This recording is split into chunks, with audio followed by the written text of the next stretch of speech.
Valguse kanal Marge Youtube kanali tellija, vaataja, kuulaja ja tänan kõiki, kes on liitunud ja seeläbi toetavad minu kanali tööd, üleslaadimisi, salvestamisi.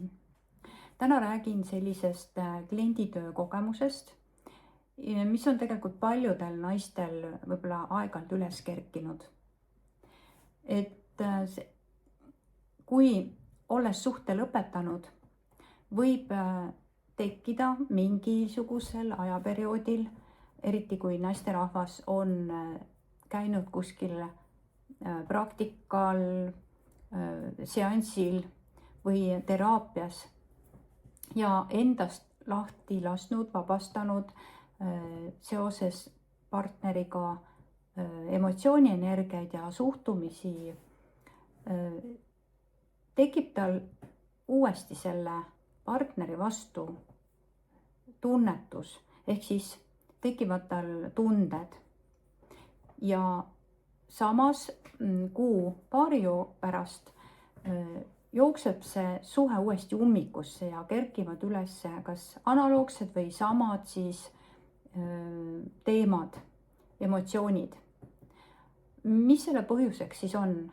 Jällegi ütlen, et see on minu nägemus ja kanaldus, et põhjus on see, et energeetiliselt, kui puhastada, ennast korrastada, siis universum näeb seda ja kuna energiates oled sa siis mingites kihtides asjaolud ära lahustanud, annab ta sulle mõista ja saadab selle uuesti tundena meesterahva vastu, et sa siis ära lahustaksid ja vabastaksid, transformeeriksid need emotsioonienergiad, mida sa seoses selle mehega endas tunned ja sisaldad ning mis veel on vabastamata ja ära lahustamata.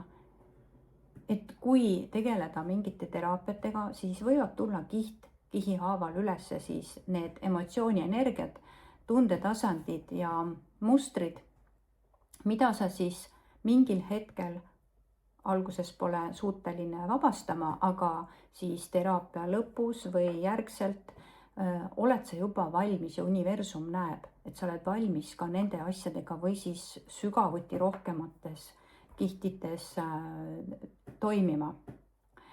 Nii et sa ei koge välisest maailmast mitte midagi, mida sinu sees pole olemas. Ja kui sa oled energiates paigast ära, siis universum näeb, et sa ei ole võimeline nende asjadega tegelema.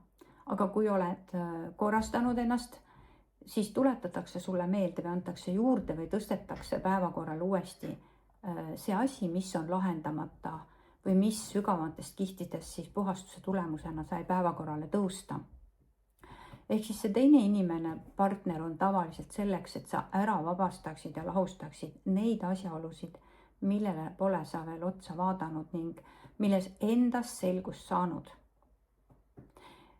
Ja mis need siis on tavapäraselt need asjad, millised emotsioonienergiad, tunnetena, sisemised aistingud sul selle inimese suhtes või temaga seotud teemadega siis on. Millised emotsioonienergiad sind siis valitsevad? On see kibestumine, viha, leppimatus, sallimatus või muu. Aga see näitab, et sa pole neid ära vabastanud. Ja polegi vaja minna minevikku, rännata olnud aega, et lahendada mingeid asjaolusid, vaid kuna me elame ühel ajajoonel minevik, olevik, tulevik, siis meil on võimalik ära lahustada kõik see, mis oli minevikus, olevikus. Ehk siis need põhjused, miks sa niimoodi pendeldad selle mehe vahel, et mitmes kordna on mõnel uuesti suhet alustada, on siis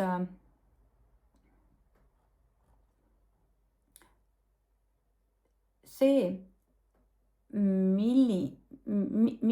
missugused siis emotsiooni ja tundetasandid sind selle mehega siis nagu seovad. Ehk siis tema saab anda sulle seda, milles sa saad läbi tema endas siis vabaneda, millest sa saad vabaneda läbi tema. Et põhjuseta asju pole, niisama toimuvaid asju pole.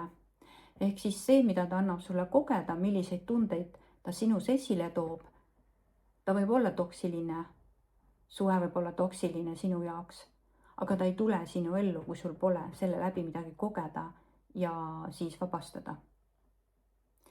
Et kogemus klientide näol ongi see, et tihtipeale inimene üritab enda seest vabastada ära, lahustada neid emotsioonienergiaid, aga seda vimma ja vastuolu, rahulolematust mehe suhtes ta lahti ei lase. Ehk siis, kuidas seda lahti lasta, on vaatamine, suhtumine selle inimese peale ehk siis mehe peale, samuti temaga kogetu peale ja kõikide nende teemade peale tänulikkusega. Seda on väga võib-olla alati mitte kerge mõista, aga kuna mitte midagi pole niisama, kunagi pole põhjuseta asju, lihtsalt niisama midagi ei toimu ja midagi pole sinust väliselt, vaid ikkagi kõik pärineb sinu enda sisemuses, siis püüa sellele vaadata sellisest asjaolust. On mitmed kliendid, kes on tänu sellele abi saanud. Sa ei saa lasta ka uut inimest enda ellu tulla, uut partnerit, sest kui sa pole neid emotsioone, tundeid ja mustrit ära kogenud ja suutnud kõigesse sellesse suhtuda selliselt, mitte nagu ohver, vaid nagu kogemuste saamise praktikale, tänulikkusega. Et sa nüüd tead, mis see tähendab. Ja sa oled väga tänulik selle eest. Mitte, et see mees oli viimane siga ja käitus suga väga halvasti, vaid just see, et ma tänan nüüd, et see oli mu oma valik. Ma tean, mis need nüüd tähendavad ja ma olen nüüd see mina, kes ma nüüd olen läbi selle kogemuse. Nii et kogu hingest, kogu südamest, kui suudad tunda mitte viha ja rahulolematust, leppimatust tema suhtes, vaid hoopis tänulikkust selle suhtes, et ta andis sulle neid asju kogeda. Et tõemeeli sulle neid asju siis võimaldas nii-öelda ära kogeda. Kui nüüd ütlesingi, et enamus inimesi selleks võimelised ei ole, sest me ikkagi tahame ju karistada teist inimest, hukka mõista ja et kõik näeksid sind ohvrina, kannatajana, seda kannataja poolena ja haletseksid, aga see on eelkõige iseenda mitte armastamine ja energiate kuskilt poolt juurde saamine. Kui sa iseennast armastad, siis sa kunagi ei taha teist karistada, ei liigu ohvri mentaliteeti, vaid elad hetkes ja mõistad, miks miski asi oli. Nii et kui sa vaatad seda, et sinu elus pole põhjused asjaolusid, lihtsalt niisama pole mitte midagi, juhuseid ei ole ja kõik pärineb sinu enda sisemusest, siis küsimus ongi, miks? Sina esita endale küsimus, miks ma pidin seda kogema? Ja vastused ongi see, mida sa selle mehe suhtes siis tunned. Teie suhtes ja teema suhtes, mida sa siis tunned, millised emotsioonid need on? Millised tunded? Need on ka erinevad asjad. Nii et sul pole vaja kuhugi rännata minevikku, vaid tegeleda sellega olevikus. Ja nagu ma ütlesin, olevikus, me oleme ühel ajal mineviku, tulevikuga, kogedes ära olevikus, tänulikkust, tundes tema antud kogemuste suhtes, mida ta sulle andis, tänulikkust, vabaned sa sellest asjast tegelikkuses. Nii et kas sa suudad olla tänulik sellele partnerile, mida ta sulle on korraldanud, milline ta on sulle olnud. Mõistes, et ta tuli sulle andma neid kogemusi. Ja ma ei ütle õppetunde, vaid kogemusi, sest kui sa teed õppetunde, siis sa saad neid aina juurde, sest universum mõistab siis, et sul on kogu aeg vaja õppida.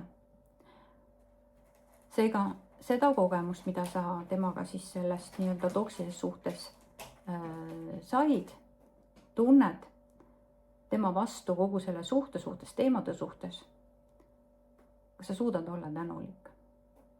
Suudad mõista, et see polnud sulle karistus, vaid kas su enda hingevalik või süsteemi poolt saadetud kogemuste omandamine. Igal juhul sina saad olla selle teema, kogu selle olukorra valitseja ja enda kasuks pööraja. Sa ei pea tunnetama ennast alaväärsena ja mitte väärt olevana ja ohvrimentaliteedis, vaid pööra see enda kasuks ja mõtle, et jess, ma sain seda kogeda. Ja siis hakkad suutma kogu südamest öelda kogu südamest, et sa tõesti tänad, et ta võimaldas sul need ära kogeda ja et sa tead nüüd, mida need asjad tähendavad. Ja sellega vabaned sa ja vabastad tähendab selle, et sinu ellu rohkem sellist teemat ei tule ja temaga kokkupuudet ja suhet samamoodi. Ja lubad enda ellu hoopis teistsuguseid inimesi ja suhtetasandeid.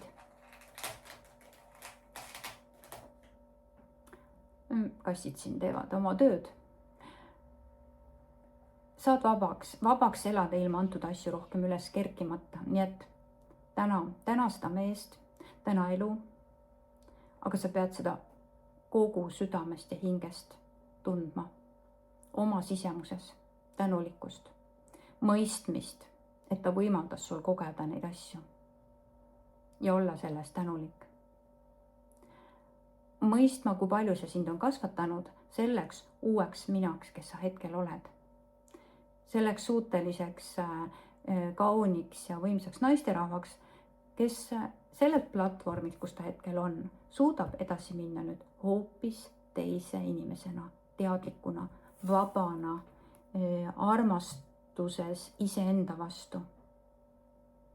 Sest kui sa kannad oma südames vimma, viha, alaväärsust, ohvrimentaliteeti, siis sa lood seda kõike juurde, tõmbad inimesi, kes sulle seda annavad. Need on olnud väga palju, mitmeid naisterahvad, kes soovides lahku minnes oma mehest, soovides uut suhet, tema ellu tulevad täpselt samasuguseid kogemusi andvad inimesed. Ja siis ta mõistab, miks see nii on. Aga kui ma küsin, mida ta oma mehe suhtes tunneb, kuidas ta vaatab selle peale, mida ta mees su ellu korraldas, siis selles temas on viha ta vastu. Nüüd proovi ümber hinnata enda suhtumine ja vaated elu peale. Ja ma ei saa öelda 100%, et siis sul kõik muutub, aga ja igalühel on omad kogemused ja et see, mida ma räägin, on 100% tõde ja õige, aga proovi, katseta, sest see ei kaota mitte midagi, see on üks võimalus. Võidad sa kindlasti ainuüksi juba sellist eneseanalüüsi teha, vabastamisi teha, sul nii-öelda väljapagas kergeneb ja pole sellel morfogeensel väljal sulle nii palju sellist madalat ja rasket juurde luua, sest sinu aura väljas pole enam selliseid kirjeid, ta ei saa lugeda seda ja sulle siis luua neid. Nii et proovi, katseta ja armasta ennast. Võta ennast sellisena, kes sa oled. Teadvusta ennast väärtuslikuna.